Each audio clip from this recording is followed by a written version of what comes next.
भागवत सार की श्रृंखला में 10वें स्कंद के 15वें अध्याय पर चर्चा है, जिसका शीर्षक है धेनुकासुर का वध।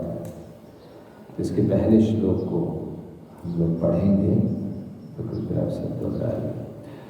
श्री शुक उवाच ततश्च पौगण्डवयाश्रितो व्रजे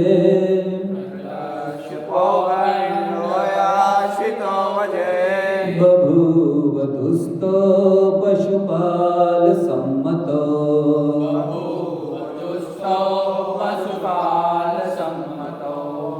गाश्चारयन्तो सखिभिः समं पदे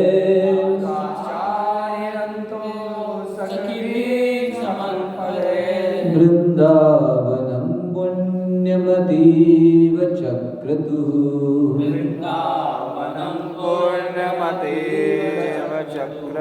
श्रीशुक उवाच ततश्च पौगण्डवयाश्रितो व्रजे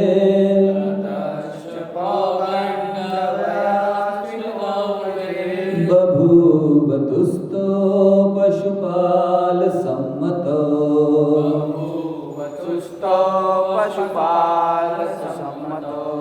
गाश्चारयन्तो सखिभिः समं पदे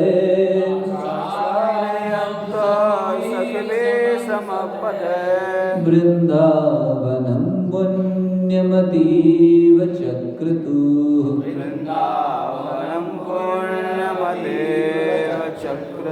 श्रीशुक उवाच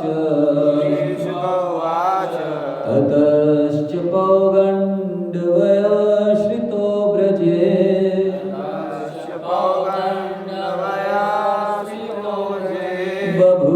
बभूवतुस्तो पशुपाल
सम्मतो गाश्चारयन्तो सखिभिः समं पदे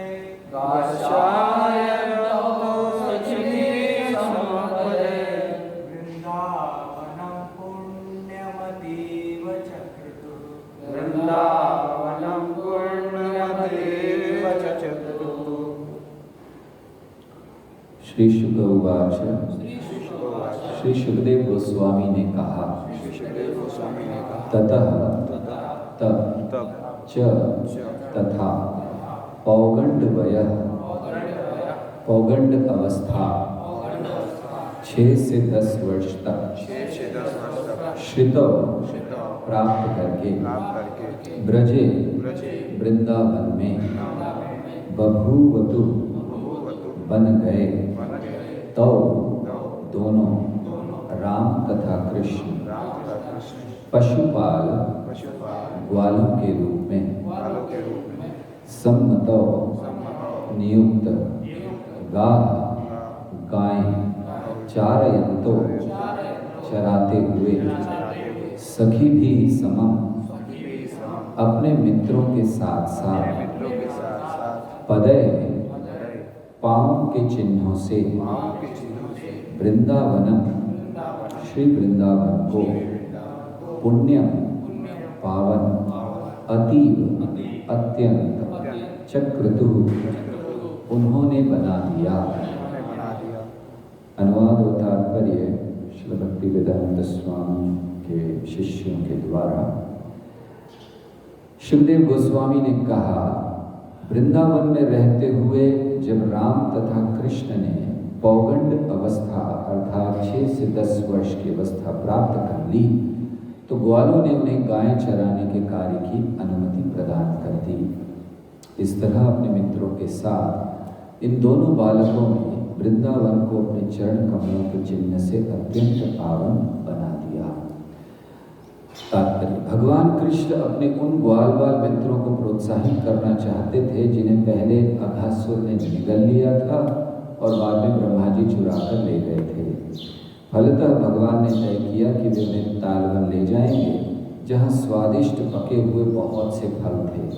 चूंकि अब कृष्ण का आध्यात्मिक शरीर आयु तथा बल में कुछ बढ़ा हुआ दिखने लगा था, अतः नंद महाराज समेत वृंदावन के गुरुजनों ने कृष्ण को बछड़े चराने वाले से बढ़ाकर नियमित गोपालक के पद पर प्रोन्नत करने का निश्चय किया। अब कृष्ण प्रौढ़ गायों, सांडों तथा बैलों की रखवाली किया करते थे। इसके पूर्व नंद महाराज स्नेहवश कृष्ण को नन्हा जानकर तथा गाय बैलों की रखवाली करने में अक्षम मानते रहे। पद्म पुराण के कार्तिक महात्म्य अनुभाग में कहा गया है, शुक्लाष्टमी कार्तिक स्मृता गोपाष्टमी बुधे तद्दिनाद वासुदेवो भूद गोपः पूर्वतो वत्सपः। विद्वान लोग कार्तिक मास की शुक्लाष्टमी को गोपाष्टमी के नाम से जानते हैं। उस दिन से भगवान वासुदेव गायों की सेवा करने लगे, जबकि इसके पूर्व वे बछड़े चराते थे। पदय शब्द से सूचित होता है कि भगवान कृष्ण ने पृथ्वी को अपने चरण कमलों से पवित्र बनाया। वे न तो जूता पहनते थे न कोई अन्य पदत्राण, अपितु वे नंगे पांव जंगल में घूमते थे, जिससे वृंदावन की बालाओं को महान चिंता रहती थी कि उनके कोमल चरण कमलों को कहीं चोट न लग जाए। नमो विष्णुपादाय कृष्ण प्रेष्ठाय भूतले श्रीमते भक्ति वेदांत स्वामिनिधि नामिने नमस्ते सारस्वते देवे गौरवाणी प्रचारिणे निर्विशेष शून्यवादी पाश्चात्य देश तारिणे। जय श्री कृष्ण चैतन्य प्रभु नित्यानंद श्री अद्वैत गदाधर श्रीवासादि गौर भक्त वृंद। हरे कृष्णा कृष्णा कृष्णा हरे हरे, हरे राम राम राम हरे हरे।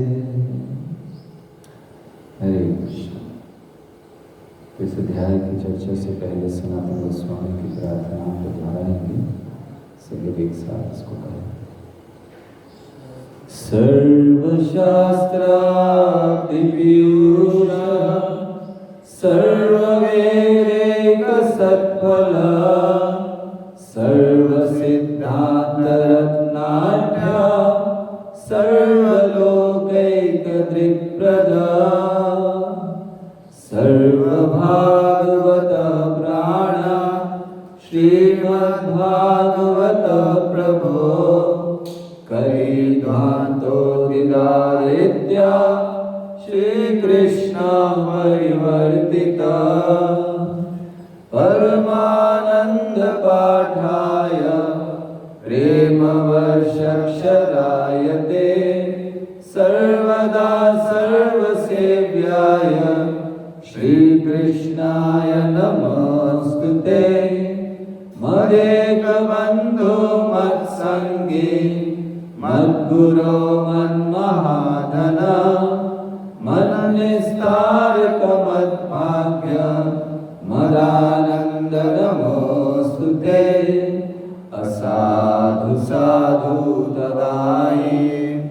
अविनीचो चटाकर आनमुंच कदाचिन्मा प्रेरणा हृत्कण्ठयो स्फुरा।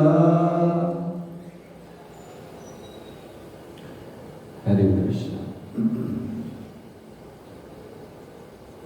धेनुकासुर के वध का वर्णन इस अध्याय में है, जहाँ भगवान वर्णन करते हैं कि पहले, जैसे हम लोग इस श्लोक में पढ़ रहे थे, तो पहले कुछ श्लोकों में वर्णन है कि कैसे भगवान वृंदावन के अंदर प्रवेश करते हैं गायों को चराने के लिए। तो अब वो वत्सपाल से गोपाल हो गए।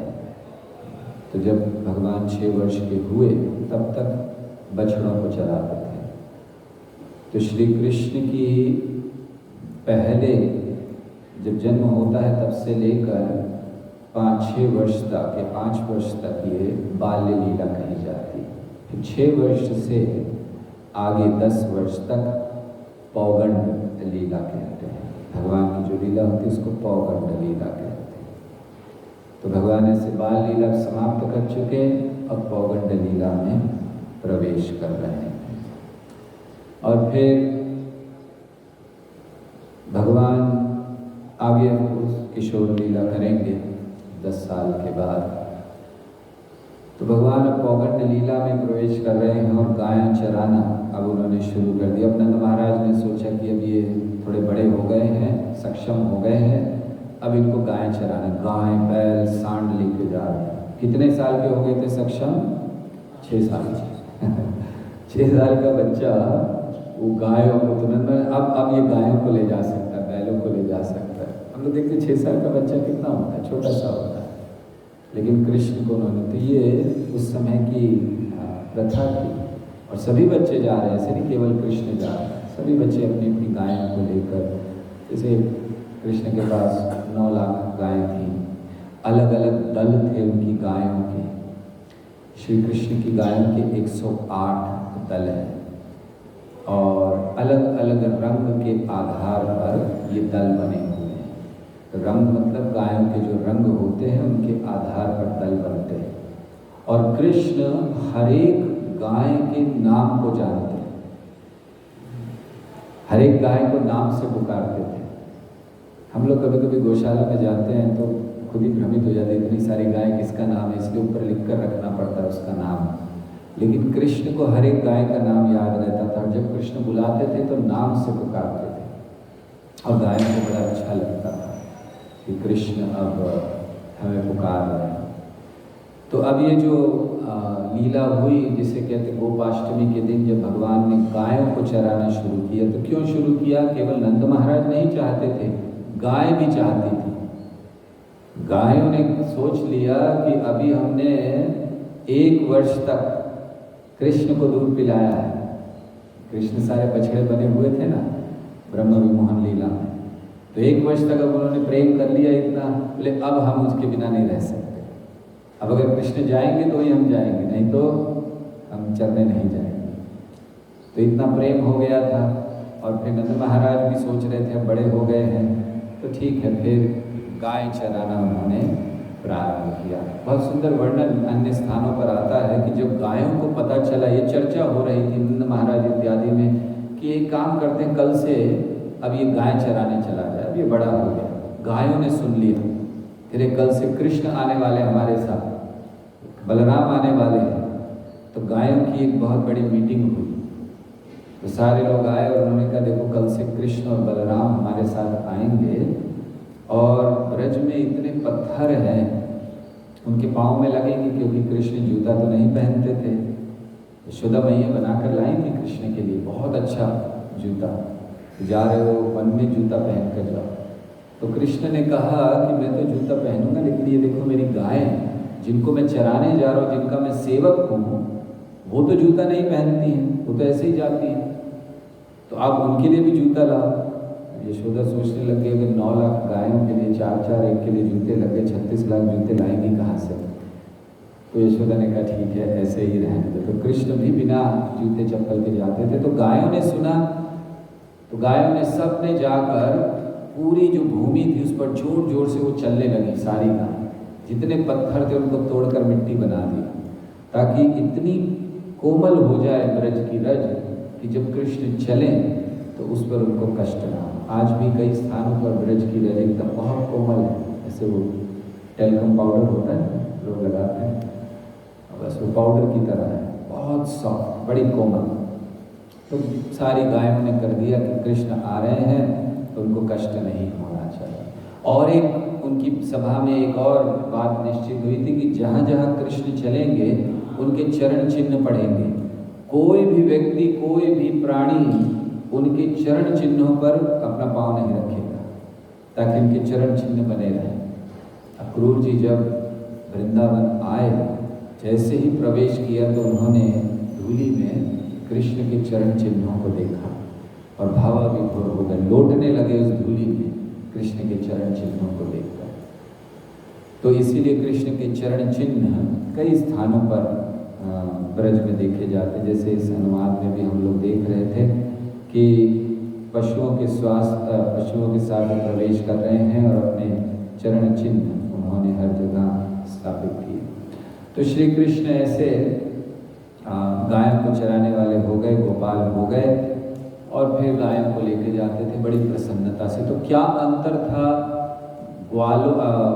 बछड़ों और गायों को चराने में? बछड़ों को बहुत निकट लेकर जाया जाता था, ज़्यादा दूर नहीं जाते थे बछड़े। जो गांव था जहाँ रह रहे थे उससे थोड़ा सा ही दूर। और रहते कहाँ थे कृष्ण? जैसे हम लोग देख चुके हैं कि जन्म हुआ था गोकुल में, अब आ गए वृंदावन।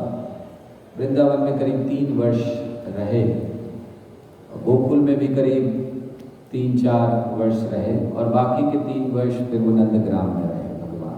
10 वर्ष 8 महीने वृंदावन या ब्रज में वो रहे, फिर मथुरा चले गए। तो उनमें से गोकुल, वृंदावन और नंदग्राम। लेकिन ऐसा नहीं था कि वो केवल वहीं रहते थे। इन लोगों का जीवन बड़ा सरल था। जहाँ घास होती थी अच्छी तो सब वहीं जाकर रुक जाते थे, 3-4 महीना वहीं रुकते थे। फिर जब वहाँ घास खत्म हो जाती थी कोई दूसरी जगह चले जाते थे। जैसे हम लोग देखते हैं कि गोवर्धन लीला हुई, तो गोवर्धन लीला कहाँ पर हुई? अगर वृंदावन में होते तो इतनी दूर गोवर्धन थोड़ी जाते। आज भी गोवर्धन और वृंदावन 20-25 किलोमीटर है। तो इसीलिए वे लोग क्या करते थे, जहाँ जहाँ घास है, तो उस समय जब गोवर्धन लीला हुई तो गोवर्धन के निकट रह रहे थे ये सब, वहीं यज्ञ इत्यादि हो रहे थे, तभी तो भगवान को अर्पण किया गया वहाँ पर इतना, तो वो उसके निकट रहते थे। तो ऐसे इनका जीवन था। प्रमुख स्थान थे गोकुल, वृंदावन और नंदग्राम। लेकिन जहाँ जहाँ घास होती थी गायों को चरने के लिए, वहाँ वहाँ भी वो लोग 2-3 महीने रहते थे, फिर आ जाते थे, फिर 2-3 महीना। ऐसा बड़ा सरल जीवन था। हम लोग देख चुके हैं पिछले अध्यायों में कि जब उन्हें गोकुल से चलना था तो क्या हुआ, उसी दिन तैयार। उपनंद ने कहा जाना चाहिए, सब तैयार। ऐसा नहीं है कि अरे क्या होगा, घर बनाना है, सब सरल रहते थे। बैलगाड़ियों में बैठे चल दिए, ऐसे बैलगाड़ियाँ चारों तरफ लगाई अर्धचंद्र के रूप में, इस तरफ पर्वत था, बस हो गया उनका रहने का स्थान, सुरक्षित। ऐसे रहा करते थे। तो ऐसे श्री कृष्ण अब वृंदावन में हैं, तो गायों को चराने लगे, गोपाल बने। और एक समय वर्णन है कि कैसे भगवान इन सब बालकों को, जैसे इसमें भी हम लोग सुन रहे थे कि अब उनको तालवन ले जाना चाहते थे, तो उन लोगों ने प्रवेश किया। प्रवेश करते ही भगवान ने बहुत सुंदर दृश्य देखा, क्योंकि उस समय वृंदावन में जब भगवान रहते थे तो हर जो भी ऋतु होती थी वो केवल आनंद देती थी। तो भगवान वहाँ थे, उन्होंने देखा भंवरे हैं, बहुत सुंदर दृश्य है, वृक्ष हैं। फिर उन्होंने देखा वृक्ष बड़े झुक रहे हैं, मानो ऐसा हो कि झुक कर प्रणाम कर रहे हों कृष्ण को। तो कृष्ण ये जानते थे कि मुझे प्रणाम कर रहे हैं, लेकिन बलराम जी का गुणगान करना चाहते थे। तो बलराम जी से कहते हैं, तो वे बलराम जी से कहते हैं कि देखिए देखिए जो वृक्ष हैं ये आपको प्रणाम कर रहे हैं झुककर, कितने नीचे झुक गए हैं, उनके फल लग गए थे वो झुक रहे, तो देखिए कितना आपको प्रणाम कर रहे हैं। ये बड़े भाग्यवान हैं कि आपके दर्शन उन्हें हो रहे हैं। और ये जो भंवरे हैं ये आपको पीछे पीछे आपके चल रहे हैं अनुयायियों की तरह। और देखिए मोर कैसे नाच कर आपको आकर्षित कर रहा है। तो कृष्ण इन सबको दिखाते हुए कह रहे हैं कि ये सब आपकी सेवा कर रहे हैं, बड़ी भाग्यवान, पृथ्वी बड़ी भाग्यवान है कि आपके चरण उस पर पड़ रहे हैं। ऐसे भगवान बलराम जी का वर्णन करते हैं। तो ये 8 श्लोक तक, पहले 8 श्लोकों तक वर्णन किया गया। फिर 9वें श्लोक से वर्णन आता है कि कृष्ण और बलराम, जय श्री तो 9वें श्लोक से वर्णन आता है कि कैसे कृष्ण और बलराम ये बाल लीलाएं करते हैं, क्या क्या खेल करते हैं इत्यादि। तो उसका वर्णन किया गया कि श्री कृष्ण जब चलते थे तो क्या खेल करते थे। कभी किसी पक्षी की आवाज़ निकालने लगते थे, फिर कभी मोर नाच रहे होते थे तो कृष्ण कहते थे अरे इनको मोरों को नाचना नहीं आता है, मैं नाच के दिखाता हूँ। तो कृष्ण मोर की तरह नाचने लगते थे। एक समय वर्णन तो ये है कि जब पहली बार कृष्ण नाचे मोर की तरह, मोर सारे स्तब्ध हो गए। मोरों ने देखा कि ये तो हमसे अच्छा नाच रहे हैं। तो फिर मोरों के राजा ने आकर अपना पंख दिया कृष्ण को। तब से कृष्ण ने मोर पंख लगाना शुरू किया। तो कृष्ण मोरों की तरह नाचने लगते थे, ये लीलाएं करते थे वहाँ पर। और फिर कभी कभी बलराम जी बड़े थक गए तो बलराम जी ग्वाल बाल के गोद में सर रखकर लेट जाते थे और कृष्ण उनके चरण दबाते थे। देखिए कितना उस दृश्य को केवल स्मरण करना ही कितना आनंद देता है। वृंदावन है, वृक्ष हैं, लताएं हैं, बड़ा सुंदर वातावरण है, मोर नाच रहे हैं और एक वृक्ष के नीचे बलराम जी लेटे हुए हैं, थक गए हैं और किसी ग्वाल बाल के गोद में उन्होंने सर रखा है और कृष्ण उनके चरण को दबा रहे हैं। और कभी कभी कृष्ण लेट जाया करते थे और अन्य ग्वाल बाल उनकी सेवा करते थे। तो ऐसे ये लीलाएं हुई। तो इनका वर्णन करीब 19 श्लोक तक किया गया। फिर 20वें से 26वें श्लोक तक वर्णन किया गया कि कैसे एक समय स्तोक कृष्ण, श्रीदामा, सुबल, ये जो इनके मित्र हैं ये आए कृष्ण बलराम के पास और कहने लगे कि यहीं पास में एक बहुत सुंदर वन है, ताल वन, जहाँ बड़े बड़े ताल के वृक्ष हैं और उसके जो फल हैं वो नीचे गिरते रहते हैं, बड़े सुगंधित हैं, उसकी सुगंध आती है, बड़े स्वादिष्ट हैं, हम उसको खाना चाहते हैं। तो उन्होंने प्रार्थना की कि हम उसको खाना चाहते हैं, लेकिन वो कहने लगे कि वहाँ पर एक बहुत बड़ा असुर रहता है गधे के रूप में, धेनु का असुर। देखिए जो असुर होते हैं सोचते भी नहीं है कि कौन सा रूप लेना चाहिए, गधे का रूप ले लिया, कोई और ले सकते थे। तो गधे के रूप में रहते हैं धेनु का असुर और वो किसी को आने नहीं देता, बड़ा शक्तिशाली है, मनुष्यों को खा जाता है। तो इसलिए कोई डर से वहाँ जाता नहीं है, ना हम जाते ना इतने सारे जो बड़े बड़े लोग हैं वो लोग भी नहीं जाते हैं। लेकिन हमारी इच्छा है कि हम लोग फल खाना चाहते हैं तो आप लोग वहाँ चलिए। देखिए इसको कहते हैं पूर्ण विश्वास कृष्ण पे। वो क्या कह रहे हैं कि धेनुकासुर कौन है, जो मनुष्यों को खा जाता है, तो फिर उनको क्यों कह रहे हैं कि हम लोग चले वहाँ पर, क्योंकि पूरा विश्वास है कि कृष्ण मार डालेंगे। तो इसीलिए वो कहते हैं कि चलिए हम वहाँ जाएं। तो कृष्ण बलराम से उन्होंने प्रार्थना की। तो ऐसा वर्णन है कि जब कृष्ण ने सुना तो वो मुस्कुराने लगे। वो मुस्कुरा रहे थे ये सोचकर कि ये जो ग्वाल बाल है अगर इनके कष्टों को मैं दूर कर सकूं तो बहुत अच्छा है, मैं सेवा करूं। कृष्ण जब मुस्कुराते हैं, ये कृष्ण की जो मुस्कान है वो 2 तरह से प्रभाव करती है। एक उन लोगों पर जो बद्ध है इस जगत में, उन पर माया के रूप में प्रभाव करती है। हास्य जन उन्माद पुरीच माया। भगवान का हास्य क्या है? माया देवी हंसती है हमारे ऊपर, जो भगवान की भक्ति नहीं कर रहे हैं, जो सोचते हम बहुत बड़ा कार्य कर रहे हैं। दरअसल वो धेनुकासुर की तरह गधे, जो भगवान की भक्ति नहीं करके ये सोचते हैं कि इस जगत में बिना भगवान के हम सुखी रह सकते हैं। तो ऐसे श्री कृष्ण मुस्कुराने लगे। तो श्री कृष्ण की मुस्कान बद्ध जीवों को माया प्रभावित करती और वही मुक्त जीवों के सारे कष्टों को भगवान का जस्ट मुस्कुराहट सब गायब कर देती है। तो ऐसे श्री कृष्ण मुस्कुराने लगे और फिर उन सब ने तालवन में प्रवेश किया। श्रीमद् भागवत में बड़े विस्तार से इस लीला को नहीं दिया कि कैसे बलराम जी ने मारा, लेकिन हाँ गर्ग संहिता में बड़े विस्तार से वर्णन है। तो इस असुर को कृष्ण ने नहीं मारा। कारण क्या था? कृष्ण ने सोचा मैंने बहुत मार लिए हैं, थोड़ा बलराम जी को भी कुछ करना चाहिए, नहीं तो सारा क्रेडिट मेरे ही आ जाएगा, सब कृष्ण ने मारे। तो बलराम जी से भी कहना चाहते थे। दूसरा कारण था भगवान ने प्रहलाद महाराज को वचन दिया था कि आपके किसी भी वंशज को मैं मारूंगा नहीं। इसलिए बलराम जी से कहा, क्योंकि ये धेनुकासुर पूर्व जीवन में, अपने पूर्व जीवन में इसका नाम था साहसिका। साहसिका ये बलि महाराज का पुत्र था, अर्थात प्रहलाद के पुत्र का पुत्र, तो बलि महाराज का पुत्र था।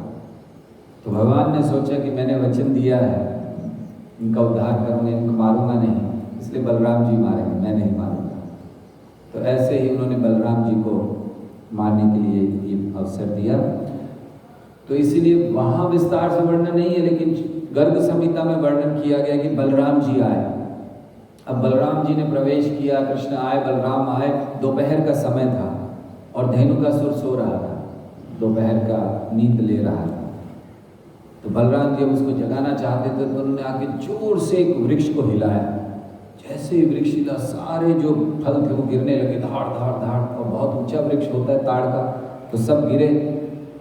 तो सब धेनुकासुर की नींद खुल गई।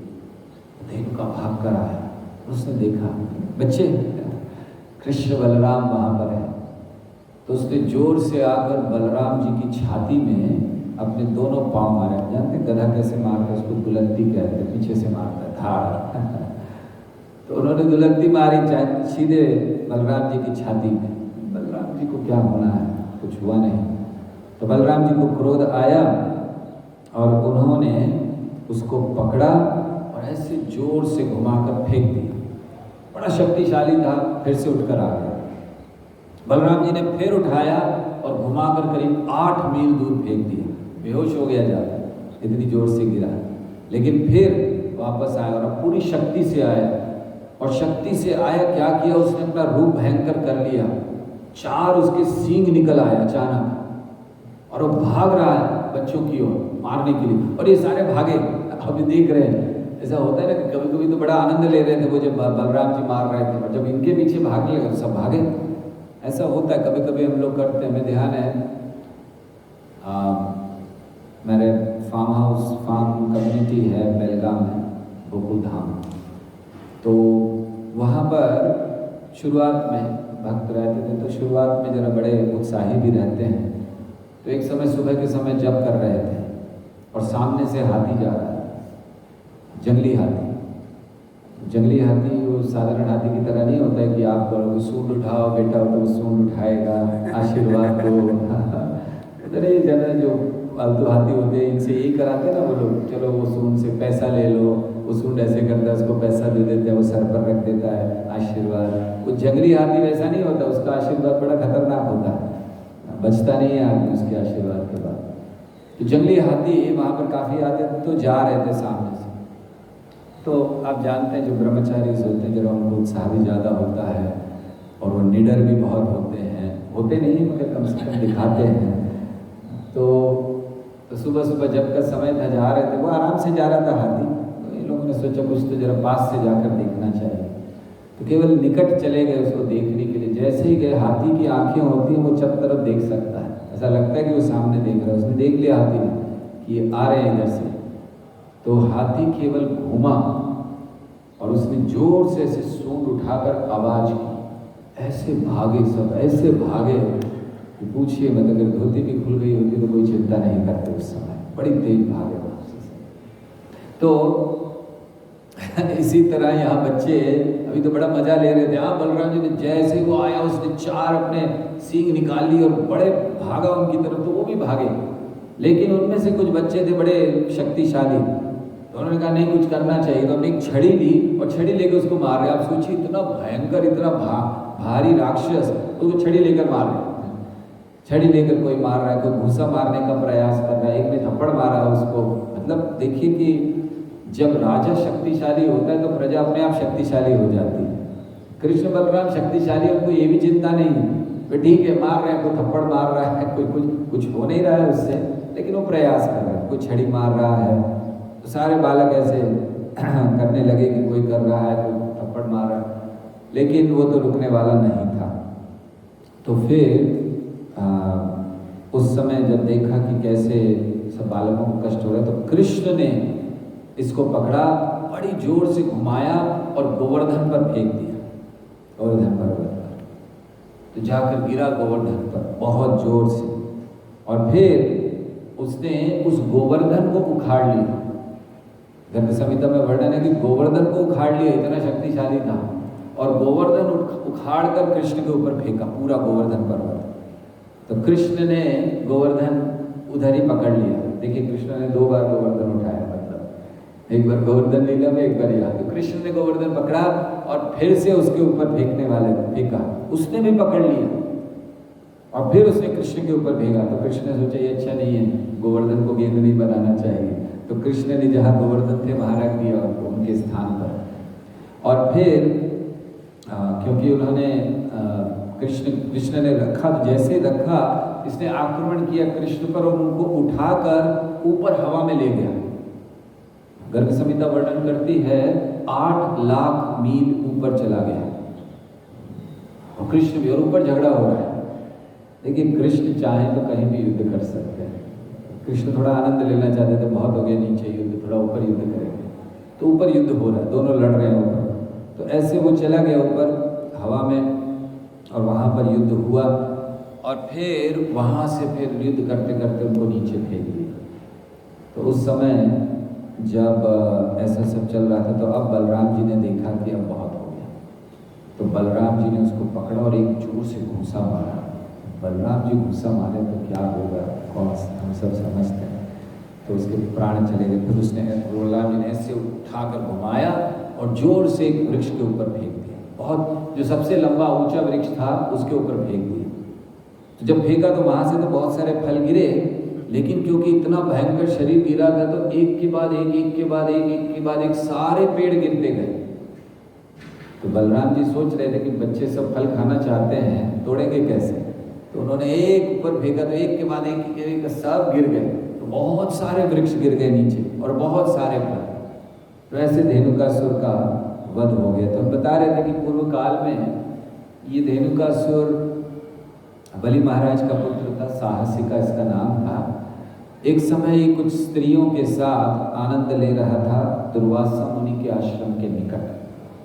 अब फिर धीरे धीरे बहुत आवाज करने लगे, चिल्लाने लगे। ऐसा होता है ना कि जब व्यक्ति आनंद लेने लगता है तो भूल जाता है कहाँ है, क्या करना है। बहुत जोर जोर से चिल्लाने लगे, आवाज़ें करने लगे। तो फिर दुर्वासा मुनि का ध्यान भंग हुआ। दुर्वासा मुनि आए और उन्होंने उनको श्राप दे दिया। दुर्वासा मुनि वैसे ही क्रोधित रहते हैं, तो उन्होंने श्राप दे दिया। दुर्वासा मुनि ने कहा कि तुम एकदम अज्ञानी की तरह कार्य कर रहे हो, यहाँ अगर ऐसे इतना हंगामा कर रहे हो इस पवित्र स्थान में, तो तुम मूर्ख हो, गधा बन जाओ। तो उन्होंने श्राप दिया, तो वो गधे बन गए। तो फिर जब क्षमा याचना की तो उन्होंने कहा कि आगे चलकर बलराम जी तुम्हारा उद्धार करेंगे। तो फिर ये वही असुर था जो यहाँ पर आया। तो जब अब उसको मार दिया तो उसके अन्य साथी भी आए। अब उन्होंने आक्रमण किया कृष्ण और बलराम पर। बहुत सारे उसके साथी थे, सब गधे थे। गधों के साथी गधे ही होंगे और क्या कर सकते हैं। तो सारे गधे थे, तो उनको भी मार। तो एक एक को कृष्ण, किसी को कृष्ण मार रहे हैं, किसी को बलराम मार रहे हैं, किसी को कृष्ण, वो आते जा रहे हैं, उठा उठा के फेंक रहे हैं। बहुत सारों को मार दिया। और ऐसा वर्णन करते हैं कि जब मार दिया सब गिर गए तो कहने लगे पृथ्वी बड़ी अच्छी लगने लगी, क्योंकि ऐसा लग रहा था रंग बिरंगी है। ये लोग थे पड़े हुए, उनके ऊपर पूरे फल पड़े हुए हैं, ऐसे सारा वध कर दिया धेनुकासुर को। और फिर जब ये मार दिया, धेनुकासुर को मार दिया, सारे फल, ऐसा वर्णन है कि कुछ बालकों ने फल लिए, कुछ ने नहीं लिए, वो फल क्योंकि खून लग गया था तो उसको नहीं लिया। तो ऐसे सब फिर वहाँ से उन्होंने इस लीला को किया। तो धेनुकासुर ये हमारी भक्ति के मार्ग में कौन से अनर्थ को प्रकट करता है? धेनुकासुर अज्ञान को प्रकट करता है, गलत फहमी को प्रकट करता है। कभी कभी भक्ति करते हुए अज्ञान हो जाता है, या अज्ञान में भक्ति की जाती है, या फिर हमें कई गलत फहमियाँ हो जाती हैं। तो ये धेनुकासुर है, क्योंकि मूर्ख गधा, ज़्यादातर गधा मूर्खता के लिए, अज्ञान के लिए जाना जाता है। तो धेनुकासुर अज्ञान को प्रकट करता है। भक्ति में ज्ञान की आवश्यकता है या नहीं? भक्ति में ज्ञान की आवश्यकता है, इस ज्ञान की कि कृष्ण पूर्ण पुरुषोत्तम भगवान है और हमें उनकी सेवा करनी है। तो इसलिए बिना ज्ञान के, तो कौन सा अज्ञान प्रकट करता है ये? पहला, अपने आप को ना जानना, आत्म तत्व को ना जानना, आत्मज्ञान को ना जानना, अपनी सही पहचान को भूल जाना, ये धेनुकासुर है। दूसरा, क्या करना है क्या नहीं करना, इसके अज्ञान में रहना, ये भी धेनुकासुर है।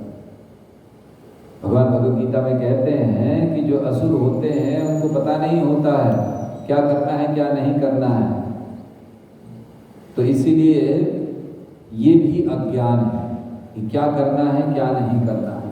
और अधर्म को धर्म मानना और धर्म को अधर्म मानना, ये धेनुकासुर है। तो अपनी पहचान भूल जाना, जो करना क्या नहीं करना वो भूल जाना, और अधर्म को धर्म और धर्म को अधर्म मानना, ये धेनुकासुर है। तो इसका वध कैसे होता है धेनुकासुर का? ज्ञान के द्वारा। तो ज्ञान भक्ति में आवश्यक है। दो प्रकार के ज्ञान होते हैं, एक परमार्थिका और दूसरा लौकिका। लौकिका अर्थात इस लोक का जो ज्ञान है उसको लौकिक ज्ञान कहते हैं, और पारमार्थिका मतलब जो इस जगत के परे ले जाए। और हम लोग देखते हैं कि ज़्यादातर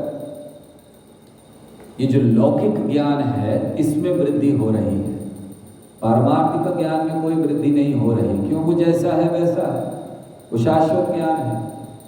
लेकिन लौकिक ज्ञान में हम देखते बड़ी वृद्धि हो रही है। आज मानव ने ये ढूंढ लिया, आज ये पता चल गया, आज वो हो गया, आज ये खोज हुई है, आज ये नई बीमारी आई, आज इसका इलाज मिला। तो लौकिक, और यही हमारे इस बंधन का कारण है, यही हमारे सारे कष्टों का कारण है कि हम लौकिक ज्ञान की वृद्धि कर रहे हैं, लेकिन परमार्थिक ज्ञान का पालन करने का, अनुशीलन करने का अभ्यास नहीं कर रहे हैं। यही कष्ट है। तो इसीलिए लौकिक का ज्ञान क्या है? जो हमें सिखलाता है कि इस जगत में कैसे अच्छे रहना है। मान लीजिए हम लोग किसी होटल में रह रहे हैं, होटल के किसी कमरे में, तो होटल के कमरे में रहकर होटल के कमरे को बहुत अच्छा करने का प्रयास करना या होटल को बहुत अच्छा करने का प्रयास करना मूर्खता है।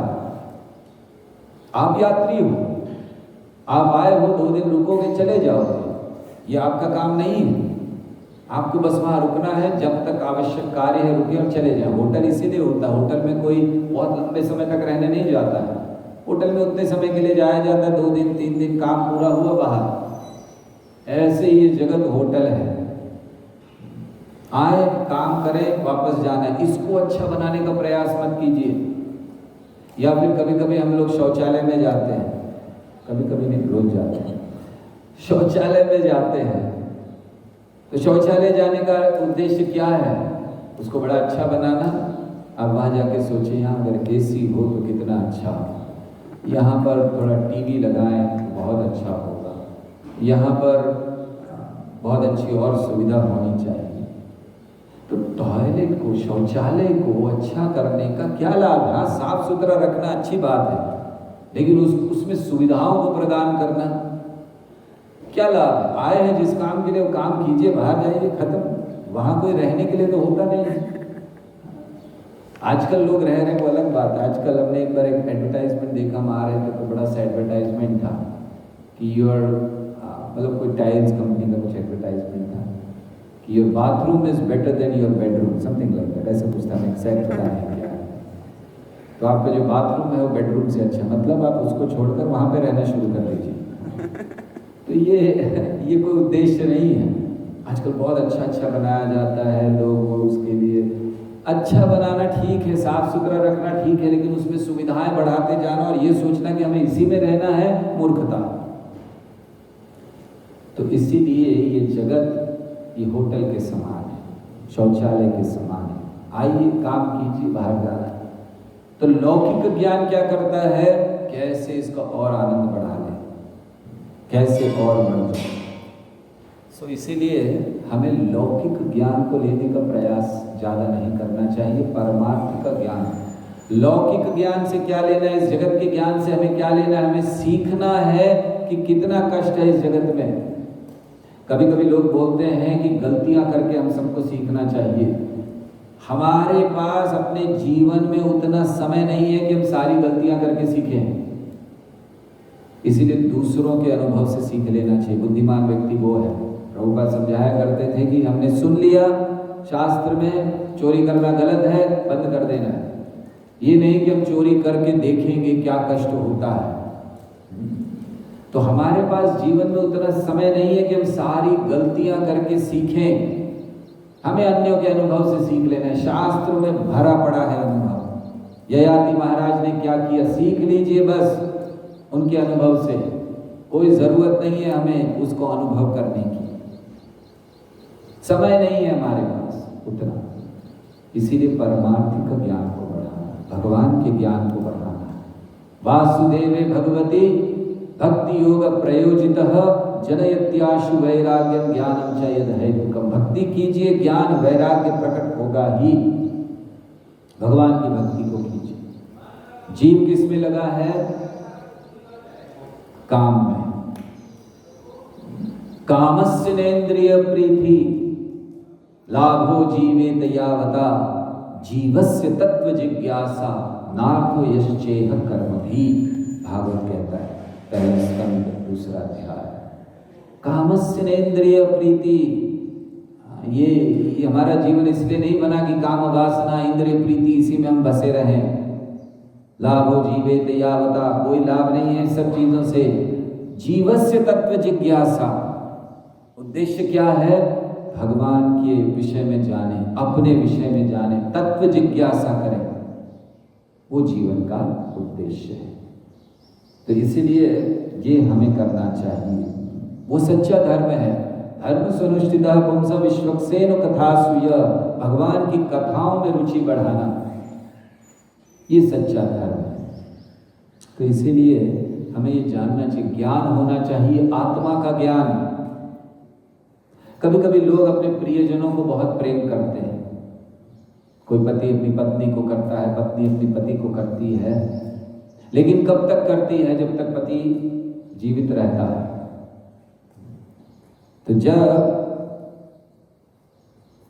तो इसका अर्थ क्या है? वो व्यक्ति को, उस जिसको देख रही है, पति को प्रेम नहीं कर रही है, वो दरअसल आत्मा को प्रेम कर रही है।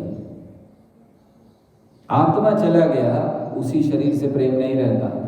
छूने में भी नहाना पड़ता है, जला दिया जाता है। खुद परिवार का जल्दी जलाइए। तो क्या अर्थ है? बड़ा सरल अर्थ है। हमारी बुद्धि से हमें सोचना चाहिए।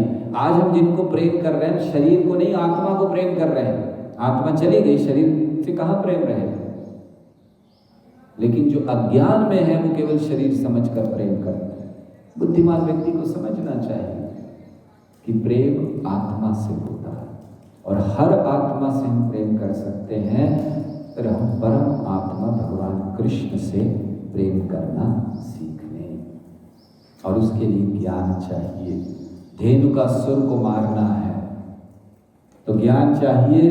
ज्ञान क्या है? ये गाय की तरह है। जैसे गाय हर स्थान पे अपने बछड़े की रक्षा करती रहती है। आप पता नहीं आप लोगों में से कितने लोगों ने देखा है कि जब गाय का बछड़ा होता है, जन्म लेता है, उसके बाद कई दिनों तक माँ कैसे उसको संभालती है। कहीं किसी को आने नहीं देती पास में, जरा सा कोई आए तो कभी कभी तो मारती है, दूर करती है। जहाँ जहाँ जाए बछड़ा पीछे पीछे जाती है। बछड़ा छोटा सा होता है, भागता है इधर उधर, और माँ को खोल दिया जाए तो वो भी जाती है। तो इसलिए ये गाय की तरह है ज्ञान, जो जैसे गाय बछड़े का रक्षा करती है, ऐसे ज्ञान हर अवस्था में हमारी रक्षा करता है। इसीलिए ज्ञान को रोज लेना चाहिए। चाणक्य पंडित बताते हैं कि जैसे बूंद बूंद भर भर कर एक गागर भर जाता है, ऐसे ही अगर हम लोग हर रोज ज्ञान को लेते हैं तो हमारा एक बहुत बड़ा भंडार, बहुत बड़ा खजाना तैयार हो जाता है। और ये सच्चा खजाना है ज्ञान का। जो व्यक्ति सही ज्ञान में होता है उसके लक्षण क्या है, किसको कहा जाएगा आज की अवस्था में, अगर हम जानना चाहें कि वो ज्ञान में, पहला लक्षण उसका हम ले सकते हैं कि वो जितने भी आकर्षण, इस जगत के आकर्षण करने वाली सुविधाएं हैं या आनंद है, उनको त्याग देता है। जहां पर भी उसको लालच वाला दिया जाता है, टेम्पटिंग, उनको त्याग देता है। वो उन आनंद में कोई रुचि नहीं रखता।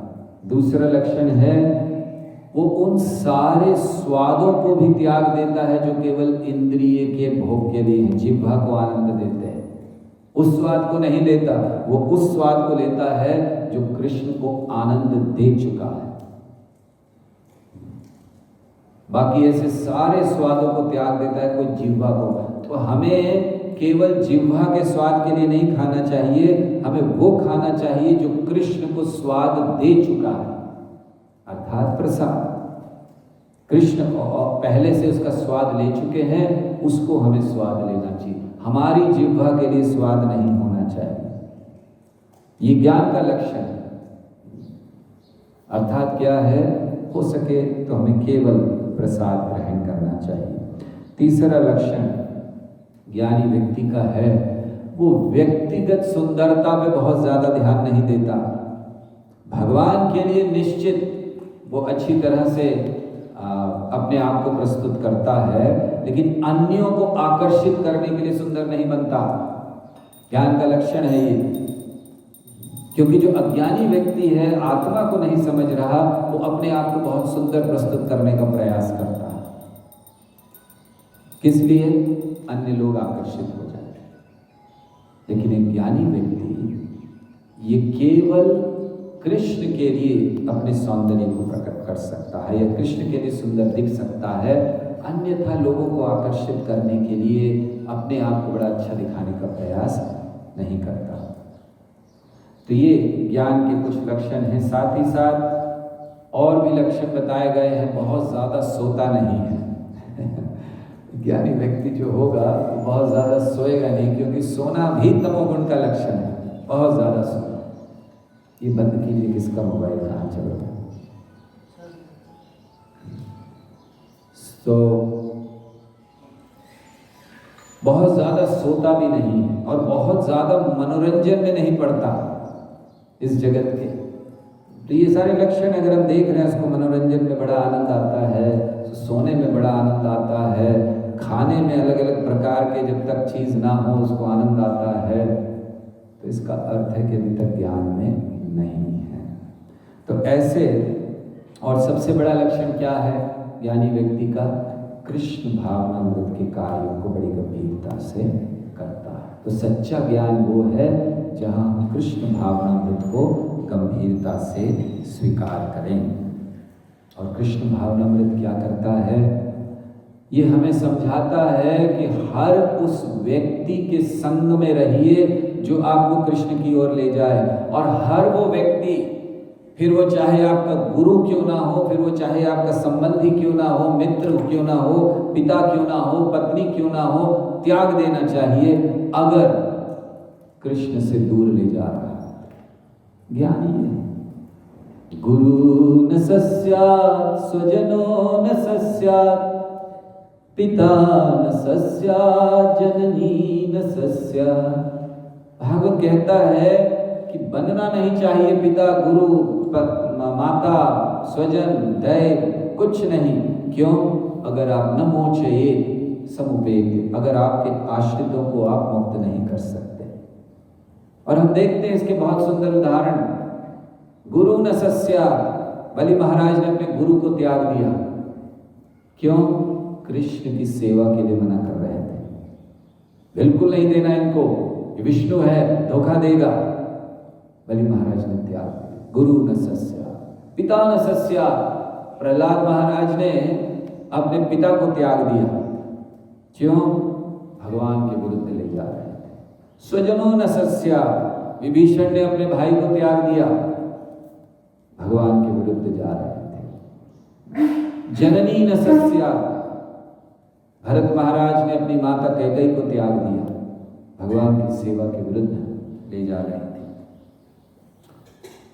पति न सस्यात्, गोपियों ने अपने उन पतियों को त्याग दिया जिन्होंने विरोध किया कृष्ण की भक्ति का। तो इसीलिए ज्ञान ये है कि हम ऐसे संग में रहें जो हमें कृष्ण की ओर ले जाए। तो ये इससे हम धेनुकासुर का वध कर सकते हैं। धेनुकासुर और एक रूप में प्रकट होता है, एक ऐसे व्यक्ति के रूप में जो वैष्णवों को, जय श्री श्री गौर जो ये सोचता है कि ये जो वैष्णविज्म, ये जो वैष्णवता है, ये एक प्रकार का कल्ट है। कल्ट समझते हैं आप? एक प्रकार का बड़ी कॉल कल्ट नहीं,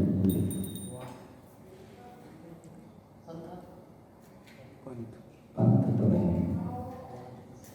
खैर ठीक है, जो भी है, आप समझ गए ना, बहुत अच्छा। तो ऐसा मानता है वो व्यक्ति, या वो व्यक्ति जो भक्ति में भक्ति करते हुए ऐसा भक्त भक्ति को केवल मैकेनिकल रूप में करता है, यांत्रिक तरीके से, बस बैठना है, सुबह करना है, 16 माला जब हरे कृष्ण कृष्ण कृष्ण हो गया, बस खत्म, मशीन बंद। तो जो केवल मैकेनिकल रूप में करता है वो भी धेनुकासुर है। या फिर वो बहुत ज़्यादा वेदों के शब्दों पर या वेदों की जो बातें उन पर बहुत ज़्यादा आसक्त या आकर्षित है, उसके सार की ओर नहीं। ऐसे सारे व्यक्ति धेनुकासुर हैं। तो इसीलिए हमें प्रयास ये करना चाहिए कि हम कृष्ण भावनामृत को आचार्यों के द्वारा बताए हुए मार्ग पर चलकर स्वीकार करें, अपने मन से कृष्ण भक्ति भी ना करें।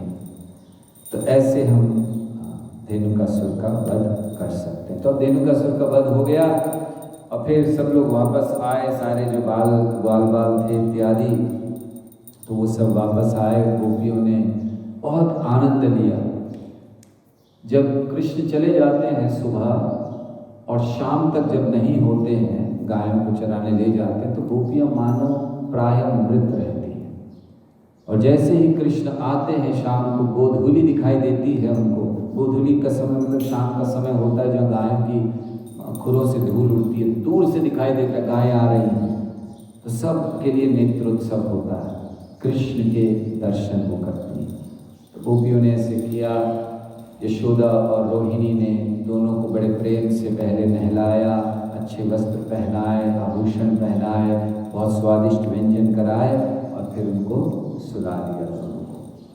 तो ऐसे ये हुआ। फिर आगे अंतिम विभाग में वर्णन करते हैं, श्लोक नंबर 47 से वर्णन करते हैं सुखदेव गोस्वामी कि एक समय कृष्ण बलराम जी के बिना बालकों को लेकर गए यमुना के तट पर।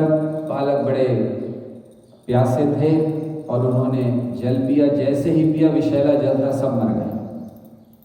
कृष्ण ने देखा और फिर कृष्ण ने केवल अपनी दृष्टि उन पर डाली और उनको पुनः जीवित कर दिया। और ग्वाल बाल पुनः जीवित हो गए और वे जान गए कि जल पीकर हम मर गए थे, कृष्ण ने हमें पुनः जीवित किया। तो ऐसे यहाँ पर इस अध्याय को सुखदेव गोस्वामी रोकते हैं और फिर आगे अगले 2 अध्यायों में कालिया उद्धार का वर्णन होगा। तो कल कालिया दमन लीला को कहेंगे। हरे कृष्णा कृष्ण कृष्ण हरे हरे, हरे राम राम राम हरे हरे। हरे कृष्ण। किसी का कोई प्रश्न, कोई टीका टिप्पणी? यस। कल की क्लास में का क्वेश्चन है, कृष्ण लीला बुक से बताया गया है कि ब्रह्मा जी से भगवान रुष्ट हुए जबकि उन्होंने ग्वाल बाल को छिपाया था, लेकिन आपने ऐसा बताया कि ब्रह्मा जी से भगवान प्रसन्न हुए थे। निश्चित, जब भगवान रुष्ट होते हैं तो एक बाहरी दृष्टि से वो रुष्ट होते हैं। जैसे जब यशोदा उनको छोड़कर चली गई तो कृष्ण ने बहुत क्रोध प्रकट किया, लेकिन इसका अर्थ ये नहीं था कि वो यशोदा से क्रोधित थे। तो भगवान बाहरी दृष्टि से भले ही दिखा रहे थे, इसीलिए उन्होंने हमने कल भी वर्णन किया था कि उन्होंने कुछ जवाब नहीं दिया। ब्रह्मा जी बोल रहे हैं, प्रार्थनाएं कर रहे हैं, भगवान सुन रहे हैं, कोई जवाब नहीं दिया, लेकिन हृदय में बड़े प्रसन्न थे क्योंकि 1 वर्ष तक उन्हें इतना गोपियों के साथ और द्वारकाओं के साथ रहने का आनंद प्राप्त हुआ था। और कोई प्रश्न? Does Dhenukasur also signifies the loss of power of discrimination in bhakti? Loss of discrimination of power in bhakti comes due to ignorance, and Dhenukasur definitely represents ignorance. So yes, one of the symptoms of a person who is not in knowledge is that he is not able to discriminate, which I already described, that a person who doesn't know what to do and what not to do, that itself means that he has lost the discrimination power. और कोई प्रश्न? शास्त्रों का नाम हरि नाम है, जो भक्त 24 घंटे में 12 घंटे करते ही हैं। शास्त्रों का हाँ, हरि नाम है। हाँ। जो भक्त 24 घंटे में से 12 घंटे हरि नाम जप करते हैं, जो पूर्ण ध्यानपूर्वक ना भी हो तो उसे भागवत कथा या अन्य ज्ञान की या शास्त्र अभ्यास की आवश्यकता है। अगर कोई 24 घंटे में से 12 घंटे जप करते हैं तो क्या उन्हें शास्त्र सुनने की आवश्यकता है? हमें ये जानना चाहिए कि भक्ति का मार्ग स्वतः निश्चित नहीं किया जाता। इस बात को अपने मन में हमें बिठा लेना चाहिए। तो कौन निश्चित करता है हमारे लिए भक्ति का मार्ग? आचार्य। तो जो आचार्य होते हैं वो काल समय के अनुसार या स्थिति के अनुसार वो एक निश्चित कर देते हैं कि ये आपको करना है। जैसे श्रील प्रभुपाद ने हम सब के लिए निश्चित कर दिया कि ये आपको करना है, अगले 10,000 साल तक यही चलेगा, जब तक इस्कॉन है, जब तक महाप्रभु का आंदोलन है। तो इसीलिए उन चीज़ों को करना हमारे लिए महत्वपूर्ण है। हम अपने मन से जब इजाद करते हैं, बनाते हैं किसी चीज़ को कि शायद ये मेरे लिए अच्छा है, शायद वो मेरे लिए अच्छा है, तो वो हमारे लिए बिल्कुल अच्छा नहीं है। तो जो मार्ग श्रील प्रभुपाद ने दिया, पूर्ववर्ती आचार्यों ने दिया, हमें उसका पालन करना चाहिए। तो पहली बात ये है कि अगर आप ये सोचते हैं कि केवल हम 12 घंटे जप करेंगे, हमें किसी और चीज़ की आवश्यकता नहीं है, तो श्रील प्रभुपाद ने ऐसा नहीं दिया। दूसरी चीज़ कि अगर हम 12 घंटे जप भी कर रहे हैं, क्या हमारा जप उतना अच्छा है, उतना शुद्ध है? तो जप का उद्देश्य केवल मैकेनिकल जप करना नहीं है। जप का उद्देश्य है धीरे धीरे उस जप की गुणवत्ता को बढ़ाते हुए कृष्ण से प्रेम बढ़ाना। अगर आपका प्रेम बढ़ रहा है कृष्ण से, आपके हृदय से सारी भौतिक इच्छाएं जा रही हैं, आपके हृदय में हर रोज 12 घंटा करने के बाद केवल कृष्ण प्रेम जागृत हो रहा है, कृष्ण का नाम सुनते ही आंखों में आंसू आ रहे हैं, बहुत अच्छा। नहीं तो शास्त्र सुनिए, क्योंकि ये वर्णन किया गया है कि अगर कोई भगवान का नाम भी जप कर रहा है लेकिन उसको आत्मज्ञान नहीं है, वो है कौन, किस लिए ये जप कर रहा है, अगर वो सुनेगा नहीं कि हम कौन हैं, हमारा क्या उद्देश्य है, तो फिर कैसे जप का गुणवत्ता बढ़ेगा? तो जप में रुचि बढ़ाने के लिए सुनना अनिवार्य है। अगर आप 12 घंटे जप करते हैं बहुत अच्छी बात है, अगले 12 घंटे श्रवण कीजिए, जीवन सफल हो जाएगा। यस, और कोई प्रश्न? जो वेदों के सार की तरफ आकर्षित होते हैं वो क्या धेनुकासुर हैं? प्रभु जी इस पे थोड़ा प्रकाश वेदों के सार की तरफ हमने तो ऐसा कभी नहीं कहा कि जो वेदों के सार की ओर आकर्षित होते हैं वो धेनुकासुर हैं, ये तो नहीं, गलत प्रश्न है।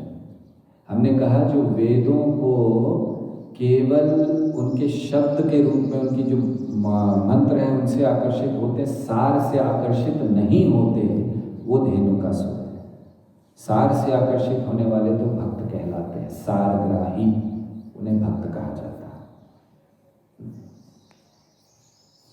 ठीक है, और कोई प्रश्न? ठीक है, बहुत बहुत धन्यवाद आप सबका। ग्रंथराज श्रीमद् भागवतम की जय, श्रील प्रभुपाद की जय, निताई गौर प्रेमानंद।